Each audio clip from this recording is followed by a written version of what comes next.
wengine hufanikiwa haraka kuliko wewe? Unajua hili ni swali ambalo watu wengi huwa wanajiuliza. Kwa hiyo kwa leo tutaenda kuangalia ni vitu gani ambavyo vinatofautisha kati ya watu waliofanikiwa na watu ambao hawajafanikiwa. Kama ni mara yako ya kwanza, karibu sana kujiunga na channel ya Elikhan Mtz na usahau kusubscribe. Sasa jambo la kwanza ambalo unatakiwa ufahamu, mafanikio sio bahati pekee, na hichi ndio kinatofautisha kati ya watu ambao waliofanikiwa na ambao hawajafanikiwa. Watu waliofanikiwa huwa hawasubiri bahati, huwa wanajiandaa na bahati zinawakuta. Watu wengi huzani mafanikio hutokana na bahati au upendeleo. Ukweli ni kwamba mara nyingi mafanikio hutokana na maamuzi sahihi yanayorudiwa kila siku. Bahati inaweza kukusaidia, lakini bila juhudi na nidhamu haiwezi kukusaidia kitu chochote. Sasa naomba unisikize vizuri. Kuna watu wengi ambao wanaamini kwamba mafanikio huwa ni kama bahati, kwamba bahati ukishaipata ndio unafanikiwa. Ni kweli bahati ipo, lakini bahati inampata mtu yule ambaye amejiandaa. Tuchukulie mfano Cristiano Ronaldo. Watu wengi wanamuona sasa hivi kama ni mtu mwenye bahati, mchezaji mkubwa duniani, lakini kabla ya umaarufu wake na kuwa mchezaji mkubwa duniani, alianza mazoezi zamani sana na akawa anajituma. Nilikuwa nafuatilia historia yake, muda mwingine alikuwa hata hapendi kwenda shuleni, anaenda kucheza mpira, na muda mwingine hata chakula alikuwa hali vizuri kwa sababu ya kwenda kucheza mpira. Sasa hii kwa mtu mwingine anaweza kaona kwamba ni bahati, lakini yeye alianza kujituma na kujiandaa, bahati kamfikie.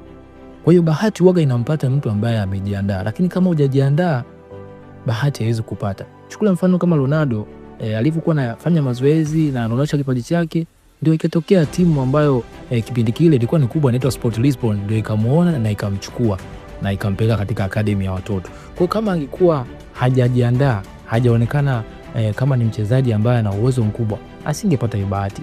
Hata kwa mfano labda limetokea kampuni kubwa ambalo linahitaji mfanyakazi ambaye ni dereva, so katangaza na hiyo nafasi kakufikia wewe. Kama wewe hauna leseni ya udereva, huwezi ukapata hiyo kazi na bahati itakuwa imekukosa. Kwa hiyo bahati ni nini? Bahati ni kitu ambacho kinampata mtu ambaye ameshajiandaa. Kama hujajiandaa, bahati haiwezi kusaidia chochote. Kwa hiyo bahati ipo, sisema kwamba haipo, lakini bahati sio ya kuisubiri. Bahati ndapoa ije baada ya wewe kujiandaa. Fanya mipango yako mizuri, weka mambo yako vizuri, bahati ikija inakukuta wewe uko tayari kwa ajili ya kuipokea na utaweza kuifanyia kazi vizuri. Tuseme hata mfano kama labda kwa mfano wewe labda unatafuta kazi, nikatokea kazi ya udaktari na hujasomea udaktari, huwezi ukapata hiyo bahati ya hiyo kazi kwa sababu hujajiandaa kwenye hiyo kazi. Kwa hiyo bahati ipo, lakini watu ambao waliofanikiwa huwa hawaisubiri kama watu wengine ambao hawajafanikiwa. Wao wanaamini kwamba kufanikiwa ni bahati, kwamba siku moja nitapata kitu fulani. Hicho kitu huwa kina uhalisia, kwa sababu bahati huwa inatakiwa kuandaliwa mazingira. Usipoandaa mazingira, bahati na yenyewe haiwezi kufikia. Ni kama vile mfereji wa maji unapotengenezewa njia mpaka kufikia sehemu ambayo unatakiwa kufikia. Kwa hiyo tengeneza mfereji wa bahati uje kwako, lakini usiseme kwamba bahati ndio itakufikia bila wewe kujiandaa. Kwa hiyo tofauti kubwa iko hapa kwamba watu ambao wana mafanikio makubwa huwa wanaandaa mazingira, wanaweka mipango vizuri, wanaweka nidhamu, wanaweka juhudi. Tuchukulie mfano hata mwigizaji Hrithik Roshan, alivyokuwa anajiandaa zamani, anafanya mazoezi makali, akaja akapata bahati ya kuigiza katika filamu kubwa kubwa nchini India na akawa maarufu zaidi. Hata hao wasanii wengi ambao wanaimba muziki, baada ya kuimba muziki, baadaye anakuja kupata bahati ya kuonekana, akarekodi katika studio kubwa za muziki duniani. Lakini huwezi kusema kwamba eti bahati alisubiria kwamba ngoja nikae tu nyumbani niseme kwamba bahati itakuja. Hapana, watu ambao wamefanikiwa wenyewe wanaandaa mazingira na bahati inawafikia. Hata mwanamuziki kama Tyla ambaye ni Mwafrika Kusini, kaimba sana na sasa hivi amepata bahati kubwa sana na mpaka amepata tuzo ya Grammy, tuzo kubwa sana ambayo wasanii wanaitafuta sana kuipata. Kwa hiyo tofauti iko hapo kwamba wale ambao wanasubiri bahati wafikie huwa wanachelewa sana kufanikiwa, lakini wale ambao wanaandaa mazingira bahati ije kwamba wameshajiandaa huwa wanafanikiwa haraka. Sasa tofauti nyingine, wanakuwa na malengo yanayoeleweka. Watu waliofanikiwa wanajua wanachokitaka, wana malengo maalum, wanajua muda wa kuyafikia na kufanya maamuzi yanayoendana na malengo yao. Bila malengo, jitihada zako kuwa hazina mwelekeo. Sasa watu wengi huwa wanaishi bila kuwa na mkakati, yani hawajui jambo fulani na atalifanya kwa muda gani na kwa kipindi gani. Rafiki yangu, usipokuwa na malengo kwamba ujua hili jambo atalifanya kwa muda huu na hili sitalifanya kwa muda huu, utajua unapoelekea. Chukulia mfano, kama kwa mfano unaenda kwenye gari labda la usafiri daladala, ukafika pale ukasema wewe unaenda kokote, hamna mtu ambaye anakuchukua, mtu ambaye anaenda kokote. Kila gari linajua linaenda kituo gani. Kwa hiyo na wewe usipokuwa na malengo yako kwamba kujua kama mwaka huu nitafanya hichi na hichi au mwezi huu nitafanya hichi na hichi, utaweza kufikia jambo lolote. Unajikuta tu unaamka, unafanya kazi zako kila siku, unafanya mambo yako kila siku, lakini huna hatua yote ya kutoka sehemu moja kwenda sehemu nyingine, kwa sababu hujapangilia mipango yako vizuri. Kwa hiyo watu waliofanikiwa zaidi na wenye maendeleo makubwa huwa wanajua kwamba wanalenga nini na kwa muda gani, na mara nyingi wanafanya maamuzi kulingana na malengo walioyaweka. Kwa hiyo kama hujajua namna ya kuweka malengo na namna ya kupanga malengo yako vizuri kwa mpangilio sahihi, kuna video nishaiandaa ya kuelekeza jinsi ya kupanga malengo kwa mpangilio mzuri, na ile njia ni rahisi ambayo hata wewe mwenyewe unaweza ukaifanya. Kwa hiyo kama kujiangalia video hii, nikusihi uende ukaipitie ili ujifunze zaidi jinsi ya kuweka malengo. Kwa hiyo watu waliofanikiwa huwa wanakuwa na siri hii pia, wanakuwa na malengo ambayo yanaeleweka, na malengo yanawasaidia kufikia vitu vyao kwa haraka, na wanajua wanavifikia lini. Kwa hiyo nikusihi, kama hujaangalia video hii, nenda kaipitie ili uangalie jinsi ya kuweka malengo kwa njia nzuri. Lakini tofauti nyingine, watu waliofanikiwa wanachukua hatua mapema. Wengi husubiri hadi wajisikie wako tayari kabisa. Wanaofanikiwa huanza hata kama bado wana hofu au changamoto. Hatua za mapema, hata ndogo, ndizo huanzisha safari ya mafanikio. Sasa hii kitu ya kusubiri kwamba mpaka uwe umekamilika, kwa mfano unataka labda kufanya biashara mpaka upate mtaji wote, ndugu yangu, hauwezi ukafanya hicho kitu.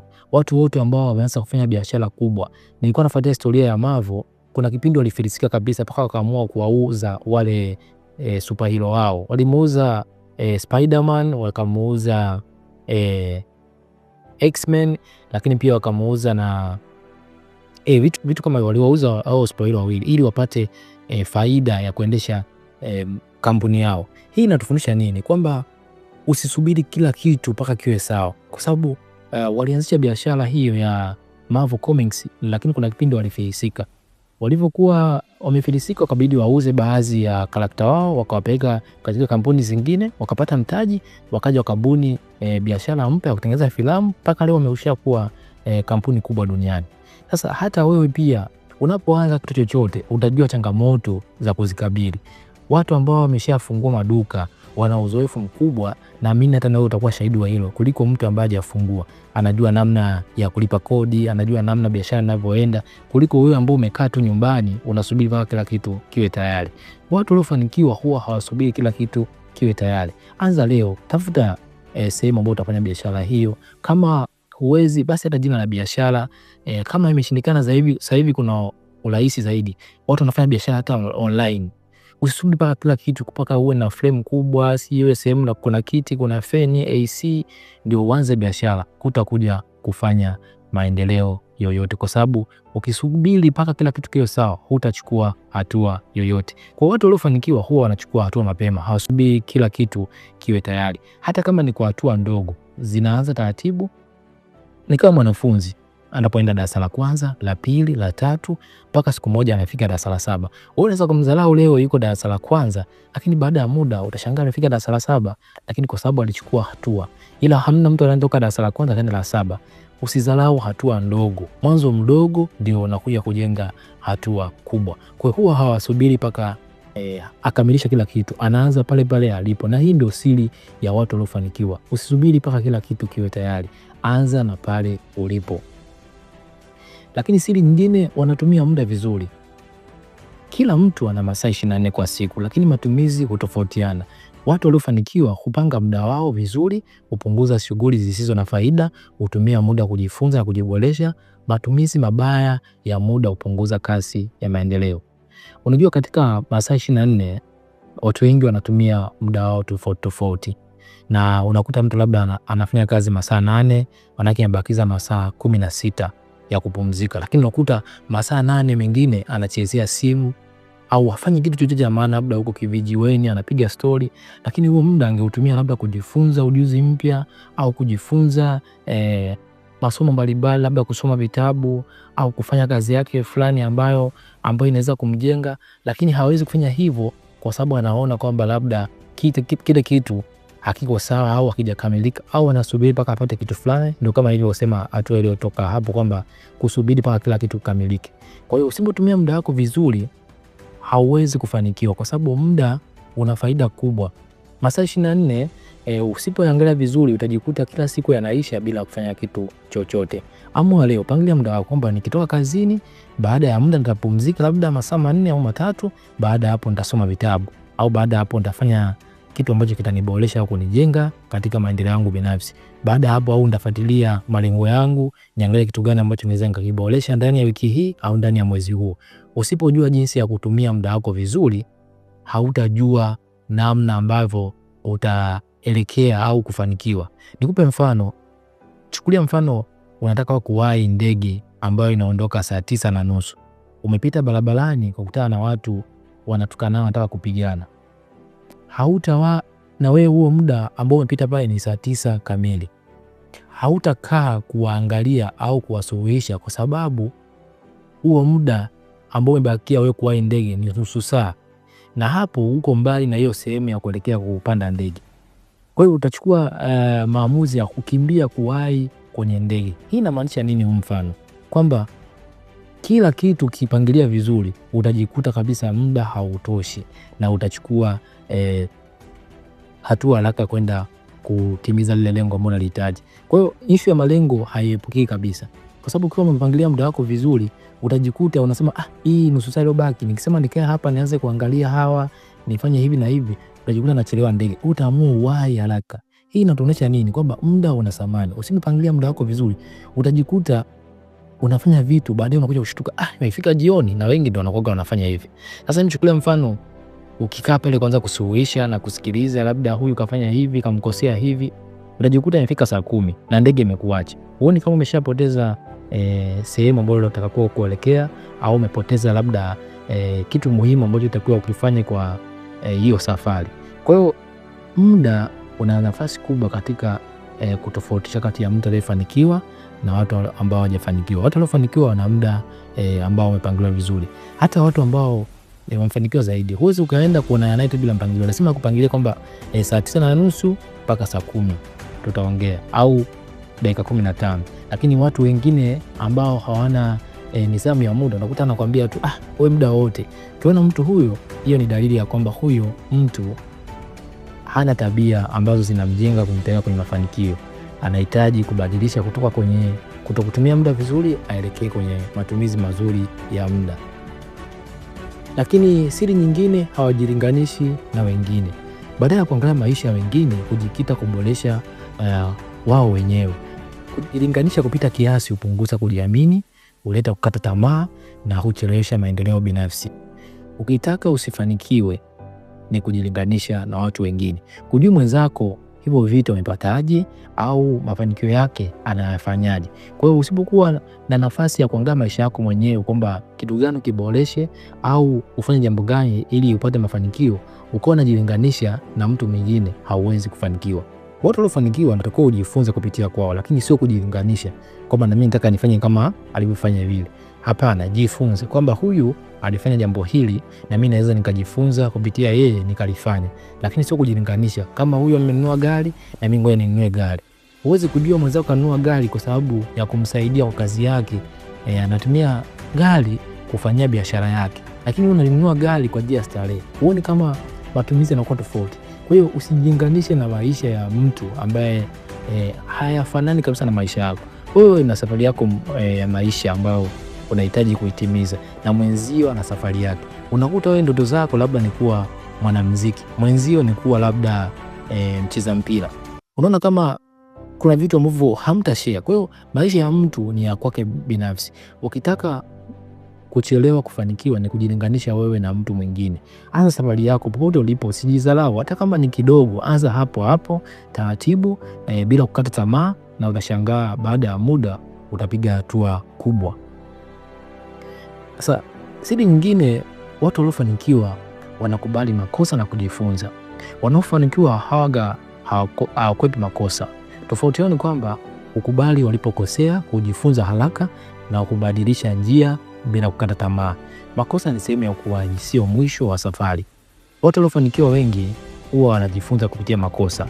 Napenda sana kutumia mfano wa Elon Musk. Amefeli sana kwenye safari yake kutengeneza rocket kwenda mwezini na hakukata tamaa. Hata kuna video yake moja nilikuwa namuona anasema sitakata tamaa na nitajaribu tena. Mpaka leo amekuja kutimiza hilo lengo, kwamba amekuwa binadamu wa kwanza kuwapeleka watu katika sayari ya Mars, na ameshatangaza kwamba ana uwezo wa kupeleka watu sayari ya Mars. Na roketi zake zimekuwa tofauti na roketi zingine kwa sababu yenyewe ikienda ikirudi haiharibiki.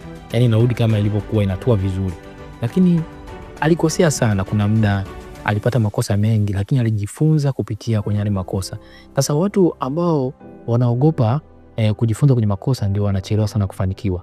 Unapokosea usichukulie kama ni kitu kibaya, chukulia kama ni elimu ya kujifunza, kwamba kumbe nimekosea hapa, basi nitakuwa nirekebisha hapa ili nisonge mbele. Lakini ukichukulia kama kosa ni sehemu labda ya udhaifu, hutajifunza. Na watu waliofanikiwa mara nyingi, anafanya biashara akaanguka, anafanya biashara akaona labda imeshindikana, anajifunza kwamba kumbe nitakuwa nifanye hivi kuliko kufanya hivi, na ndio maana nimefeli hivi. Wafanya biashara wengi wakubwa na watu waliofanikiwa wengi huwa kuna kipindi wanapata makosa, wanapata hasara, lakini wanajifunza kupitia makosa na baadaye wanafanya maendeleo makubwa. Kwa hiyo usiogope katika kujifunza, kujifunza kwenye makosa. Sio kwamba kila kitu utakifanya kitaenda kama vile vile ambavyo umetaka. Kuna muda itaenda tofauti. Jifunze na badilika. Usione kama makosa ni sehemu ya adhabu. Yaone kama makosa ni sehemu ya kufunza ili kuinuka na kukua kutoka sehemu moja kwenda sehemu nyingine.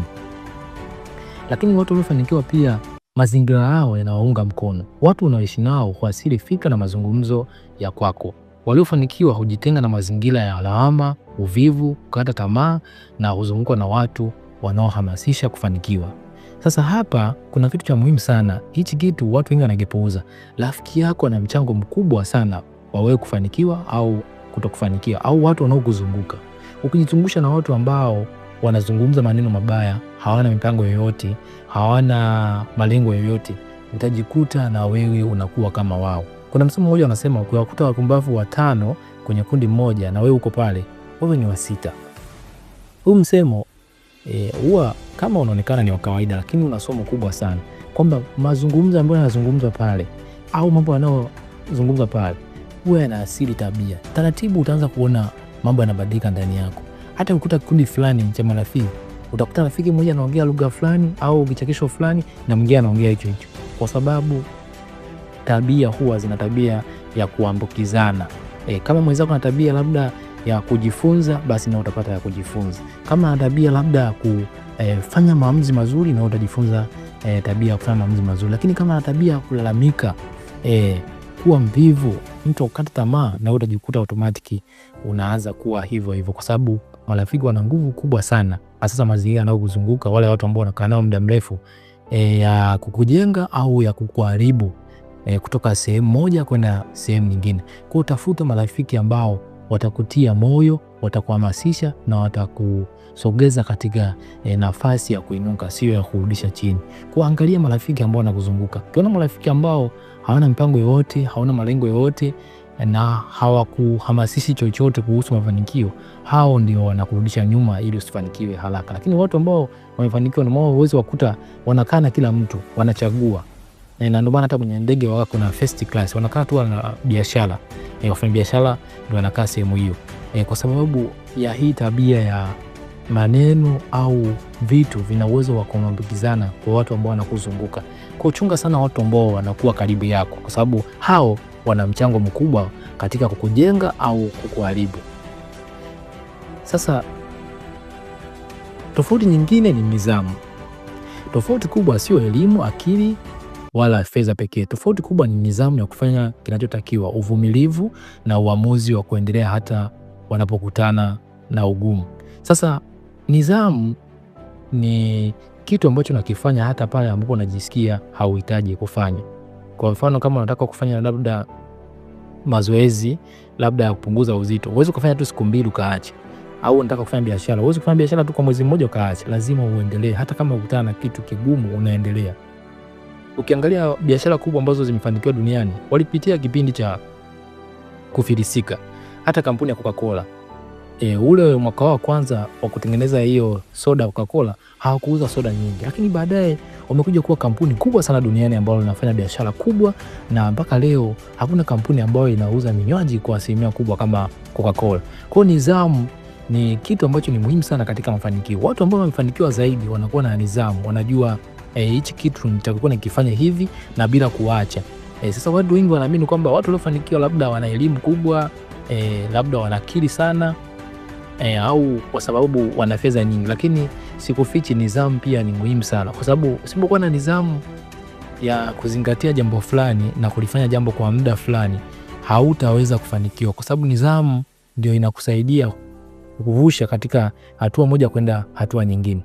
Lazima uamue kwamba hili jambo utalifanya hata pale ambapo unajisikia hauhitaji kufanya, utajitahidi ulifanye kwa sababu unahitaji kulifanikisha.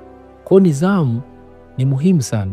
Ukiangalia hata Cristiano Ronaldo ana nidhamu kali ya kufanya mazoezi, na ndio imemfanya mpaka amekuwa mchezaji mkubwa sana duniani. Lakini ukiangalia maisha yake ya kawaida, kuna muda anasema kwamba sio kwamba anafurahia kwenda gym, ni kwa sababu ya nidhamu. Anataka kujenga mwili wake, anataka kutengeneza hali ambayo atakuwa ni mchezaji wa tofauti na wengine. Kuna msemo mmoja nilishausikia anasema kwamba wachezaji wapo wengi na uwezo mkubwa. Kitu gani ambacho kitanitofautisha kati ya mimi na wao? Na ndio maana hapo sasa nidhamu inahitajika. Uwezi ukasema nitafanya mazoezi leo nitaacha, au utafanya biashara leo, au nitafuatia kitu fulani nitaacha. Lazima una nidhamu ya kuendelea bila kuacha. Watu waliofanikiwa wanakuwa na nidhamu, wanakuwa na ratiba maalum ya kuzingatia jambo hilo na kulifanikisha. Lakini wale watu ambao hawajafanikiwa huwa wanakuwa anafanya jambo kwa muda fulani anaacha na harudi tena kuendelea kulifanya. Kwa hiyo hapo utajikuta mafanikio yako yanachelewa kutimia kwa haraka kwa sababu hauna nidhamu. Nidhamu ni msingi wa kila kitu katika maisha yetu ambayo tunaishi. Kwa hiyo jitahidi sana uwe na nidhamu katika kila kitu unachokifanya. Mafanikio mara nyingi hayaji kwa kasi sawa kwa kila mtu, lakini ukiamua kubadilisha mtazamo wako, kutumia muda vizuri, kuchukua hatua leo, kasi ya mafanikio yako pia itabadilika.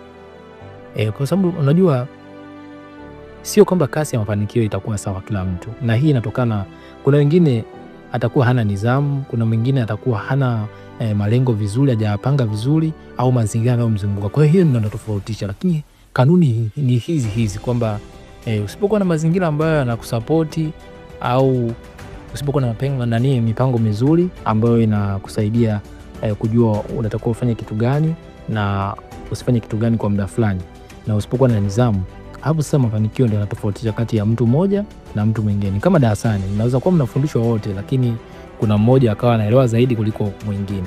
Lakini sasa hata kama ukiachana na hayo yote, lakini ukiamua kubadilisha mtazamo wako vizuri, ukatumia muda wako vizuri na kuanza kuchukua hatua, hata kama haitakuwa kasi kubwa kama mwingine, lakini utabadilisha mafanikio yako yataenda tofauti na vile mwanzo ulivyokuwa. Anza taratibu, kwa sababu kila kitu kinaanza kwa hatua ndogo ndogo. Usitaki hatua kubwa. Pangilia muda wako kwamba hivi mimi nikitoka kazini, muda wa kupumzika labda nitapumzika muda kadhaa, nitaoga nafanya nini? Acha muda wa kwenda kukaa vijiweni, kukaa na watu bila kuwa na jambo la msingi. Pangilia mpango wako vizuri, malengo yako yaeleweke, mazingira ambayo unakaa nayo. Unajikuta watu ambao unakaa nao mara nyingi wana malengo ambayo yani hata sio ya kujenga. Una malengo makubwa, unajikuta wewe peke yako pale, sasa wewe ndio wa kuwasaidia wale wainuke. Sasa utawasaidia, mwisho wa siku wewe utaishiwa nguvu, sasa utajikuta unakuwa kama wao. Yaani energy zako zitakuwa zinafanana kama wao. Lakini ukikaa na watu ambao wewe ndio wanakujaza nguvu, utajikuta unainuka, unapanda juu zaidi. Kwa hiyo anza leo, pangilia muda wako vizuri, weka malengo yako vizuri, na jizungushe katika mazingira ya watu ambao wenye mafanikio, na anza kuchukua hatua hata kama ni kidogo. utaona mafanikio yanakuja kwa kasi, na hiyo itakutofautisha kati sasa ya watu ambao hawajafanikiwa na watu ambao wamefanikiwa, na utajikuta uko kwenye kundi la watu ambao wanafanikiwa kwa haraka. Asante sana kwa kunisikiza kuanzia mwanzo mpaka mwisho wa somo hili. Hakikisha umesubscribe, kulike na kushare ili masomo haya pia yawapate wengine.